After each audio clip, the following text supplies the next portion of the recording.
Hey everybody, it's Sandi Reed with Chartwell Realty, and I am here today with Doug Steger from Missouri Farm Bureau, and we are talking homeowners insurance. So Doug, one of the questions that comes up when we're looking at houses is, so you've got an in-ground swimming pool. How does that, or a trampoline or anything, do you have to have special insurance coverage for something like that?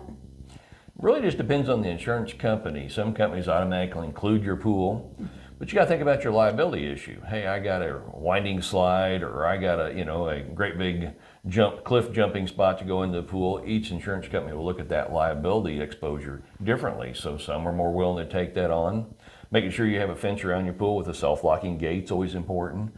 And making sure that no one's falling in your pool. Your liability is protecting you for that. But what's the most important thing? That you don't want anybody to come after and sue you. So right. Is a pool a good idea? If it works for you, yes, a pool's a great thing to have. A lot of people don't like pools, but they can be so valuable for, if you want all the kids to come over your neighbor and from over in the neighborhood to your house instead of you wondering where your kids are, that's the best way to do it. So in a situation like that, would an umbrella policy be helpful just to kind of protect your liability a little bit?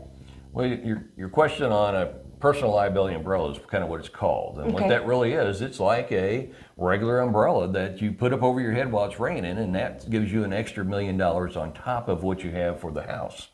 That's not necessarily needed for a lot of times. What you find is that, if your net worth is worth $1 million, what you're trying to do with the umbrella is protect somebody from coming and getting that $1 million back out of your own pocket. You're having the insurance company take that risk on. So is there a need for an umbrella? Just depends on the person.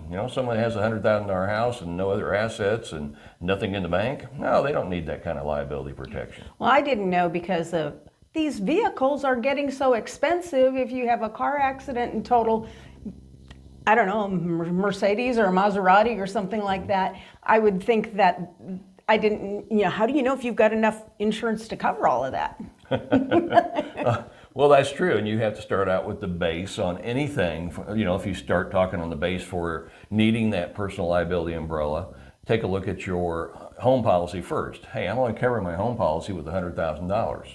Well, that's not enough to even start with. So you have to have a base to even go buy the umbrella. Okay. And then, what's your need? If someone's only making $20,000 a year and just scraping by, they don't need to spend money for an umbrella. But for someone that has a net worth of $1 million, $2 million, something like that, they might want to buy that added protection there. So even with the base of a car, on a base for an automobile policy, a lot of people in the state of Missouri and Kansas, you only have to have $25,000 death or injury to the other person. Wow. And maximum payouts $50,000, and then property damage is $25,000. So how far does $25,000 go today? Not very far. Yeah. Not very so far. What I try to tell my customers, it's so important for them to know, hey, let's protect you on your end. Let's not worry about the other guy. Let's protect you. Let's get your limits where you need to go. And if somebody injured you or killed you, they may have a little coverage, or they may not have anything. But that's what you're buying insurance. That's what you're coming to me for. Right. To added protection. Make sure you understand where it goes, and that's the goal. Is what is it you need, and what do you want to pay for yourself? Well, and then one other question that came in my brain as we're talking, because that's what happens with me.